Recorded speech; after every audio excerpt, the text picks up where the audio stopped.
can't let this woman out of my sight. Challenge him physically. We got us a live one.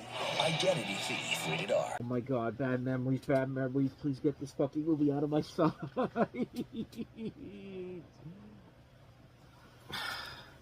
Oh yeah, it's one of those bad movies. Welcome to Time About the Movies, everybody. We don't have an intro this week, mostly because I couldn't think of really a bit intro to do here, but we're looking at the 4 movies of February 8th, 2013, and let's just go ahead and just dig through this one, because my god, this movie is awful. Identity Thief, starring Jason Bateman and Melissa McCarthy. This is notable for Melissa McCarthy being her first real movie after her success with Bridesmaids a couple years ago.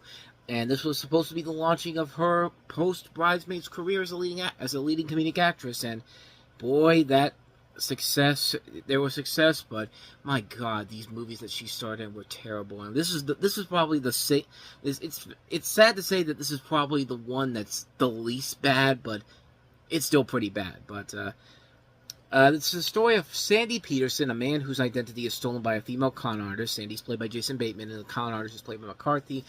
After the police tell him that it will take up a year to solve the case, Sandy decides to go across country to find her and clear his name. So it's one of these lame brain action comedies, and this is the literal definition of a lame brain comedy, because my god, this movie is fucking awful. This is very high up there with the worst movies I saw that year. I mean, this is that bad of a movie. And yet people bought into it. People were suckered in because it's directed by the same guy that did Horrible Bosses, Seth Gordon. But it's also written by the guy who did the Hangover movies, which, I mean, the first one was good. Everything else, nope. Garbage. Straight up garbage. Like this movie here. Everybody in this movie is a fucking idiot because they take the simplest situations and instead of just doing the right thing about them, just going on their way, they do something incredibly stupid. It's not just a one-time decision. It's like this all throughout the movie. This whole movie is it's a litmus test of how much your patience will be tested, because you want to not only smack Melissa McCarthy, you want to punch the shit out of Jason Bateman because he's the one that's provoking this whole thing. Just do what they're telling you to do and just wait. No, I can't do that because I gotta go and do this thing because we wouldn't have a movie if we did it. Just like, it's not funny. Nothing about this movie is funny. The jokes are terrible. They waste some good comedic talent all across the board here. And it has one of the biggest fuck you endings I've ever seen in my life. This is bordering on Bounty Hunter levels of bad in terms of the ending of this movie. That's how terrible this movie is. An absolute abysmal mess of a film. One of Melissa McCarthy's 2 big misfires of the year, because, yeah, the other one was much more successful for a lot of people, but that movie ain't any better. Sorry, but I think you know which one I'm talking about here. But if you're not, stay tuned to the end of the summer for that. But yeah, not much more to say about this one. Identity Thief is a steaming pile of garbage. It's not funny. It wastes all this good talent. And it's just a mess of a movie that idiots bought into it and went on to become a massive hit. Meanwhile, there was a good movie that came out this weekend that nobody wanted to go see because, heaven forbid, we put the money that we put into Identity Thief into a really good movie like Steven Soderbergh's latest film, Side Effects. Destroy that before it destroys you. Side Effects, February 8th. But no, instead of seeing a smart, savvy movie like this, no, let's put the money into the garbage that we just talked about here. But this is a really good movie. This is one of my favorite movies of the year, easily. You have Emily, played by Rooney Mara, and Martin, played by Channing Tatum, who are a successful New York couple whose world unravels when a new drug prescribed by Emily's psychiatrist, played by Jude Law, intended to treat anxiety, has unexpected side effects. Now, at the time, this was kind of a big deal because this was supposed to be Steven Soderbergh's last theatrical film, and his last film was going to be the Liberace movie Beyond the Candelabra that came out the following year. But of course, he hasn't done that. He's gone on to direct many other movies, some good ones, especially one that came out this year, Black Bag, which I highly recommend checking out. But you know, with a director who's managed to tap into so many different genres over the course of his career, it was weird to think that his theatrical directing career was going to end with a real downer of a film. I'm not even kidding, man. This was probably the most depressing movie I've seen in a very long time. I mean, I saw both United 93 and World Trade Center, and this movie was just like, oh my god, man, lighten the fuck up.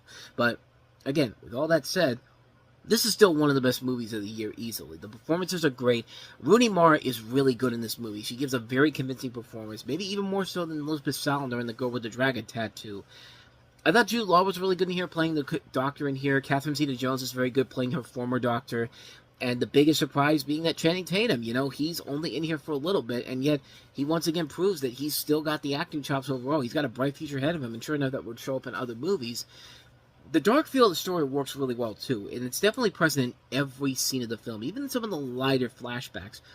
You can just feel a dark presence in the background, and I love the way the film does that. Like, even when the happy moments are there, there's just that sense of an aura of something that's about to be fucked up with these two, and, I give the movie credit for not going on a happy note like other movies of this type do. Like, this is one of those movies that doesn't play it safe. It gives you the cold, hard truth of reality in general. And, I mean, I'll be honest, the first half didn't really click with me at first, but first half just kind of felt like scenes that were clipped together without any real connection to the other. And, I got lost for a little bit, but then the plot comes in, one character gets killed off, and all of a sudden, all of these problems I had with the first film quickly went away. And if there's any other thing I'll give the movie a flack for, it's that it felt a little too long for its own good. There's a point when you think it's going to come to an end, but then it's just like, okay, now here's the next part of the story. It's just like, you were about to wrap it up, it looked like, but, I mean, despite everything I say, this is still a really, really damn good movie. This is still one of the best movies I've seen this year. The actors are great in here. The twist ending I thought was actually pretty impressive overall, too. Like, I liked the twist that it took.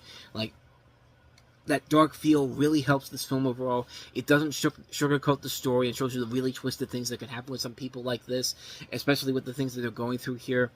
I mean, if Steven Soderbergh was going to wrap his career up with a movie like this, I would have been more than okay with it, because he made a fantastic fucking film. But yeah, this is still one of the best movies of the year. Can't recommend this one enough. Side Effects. So, with all of that said, let's go ahead and move on to our next movie, and that is Top Gun in 3D. I don't know why I do that. I just think that's fun. February 19th. So this was something that they brought back into theaters for literally 1 week, as they said in the commercial, where you got to see this movie in theaters, but you also got to get a chance to own it on 3D Blu-ray forever. Which, yeah, Blu-ray 3D, unfortunately, did not last very long. It's that following week, but I'm going to delve more into this when we get to this particular weekend. I'm talking about the movie's flashback, but I'll just say this. The original Top Gun's not that great of a movie. I mean, yeah, it's got one of the greatest soundtracks of all time. That soundtrack has more of a legacy to it than the movie does, but I'll give it this. It has its place in history. It's not a bad movie, but for this grand cinematic masterpiece that I think people give it credit for, it's a good movie. It's not a great movie. It's a movie where it is specifically 80s. It specifically is a film that you could just tell is very much a Tom Cruise vehicle for the 1980s overall. It was the film that catapulted him to superstardom and all, but it isn't that great of a movie overall. I do think Top Gun Maverick is a better film, but even then, when I saw Top Gun Maverick, I liked it a lot back then, but I've kind of gone down with it overall. Like, I don't think it's as strong as it was when I first saw it, but it's still better than Top Gun, the original Top Gun. But Top Gun is a fun movie overall, mostly because of the flying scenes, the action, the cinematography, the music. I mean, that's the stuff you really come back to with that movie. And this probably would have been cool to see in 3D on the big screen, but I don't know. That's just my personal take on it. Not much more to say about that one. Like I said, I'm going to delve more into it once we get to this particular weekend in 1986 on Time About the Movie's Flashbacks, which should be within the year or so. So let's go ahead and move on to our last film, which is a historic film because it's the first official release from A24. And if you know their movies, you know that they are known for making movies that are very bizarre and sometimes very fucked up. And I think their first film perfectly sums up what the studio would eventually become going forward, and that is A Glimpse Inside the Mind of Charles Schwann III. All right, this could hurt.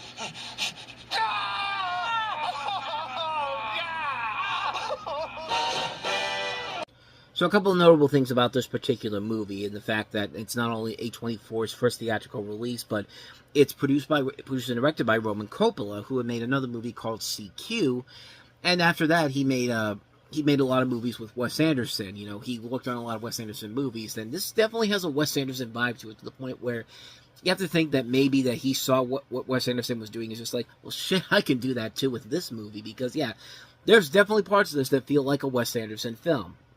It's not saying it's a great thing, but at least it's something there. But in the 1970s, successful, and also this is Charlie Sheen, his first big theatrical film release after leaving Two and a Half Men 2 years prior. So In the 1970s, successful graphic designer and ladies' man Charles Schwann III, played by Charlie Sheen, is dumped by his girlfriend Ivana, played by Catherine Winnick, and it throws his life into a tailspin. He doesn't know whether he loves her, hates her, wants her back, or never wants to see her again. Along with his best friends Kirby, played by Jason Schwartzman, and his manager Saul, played by Bill Murray, Charles starts to suffer from nightmares, fever dreams, and past relationships, and hits rock bottom as he tries to recover from the recent breakup and tries to turn his life around. And needless to say, this movie was a massive flop when it came out. It wasn't a big hit with the critics. It bombed at the box office, only making back $210,000 off of a $12 million budget. But to the movie's credit, though, I'll give it this.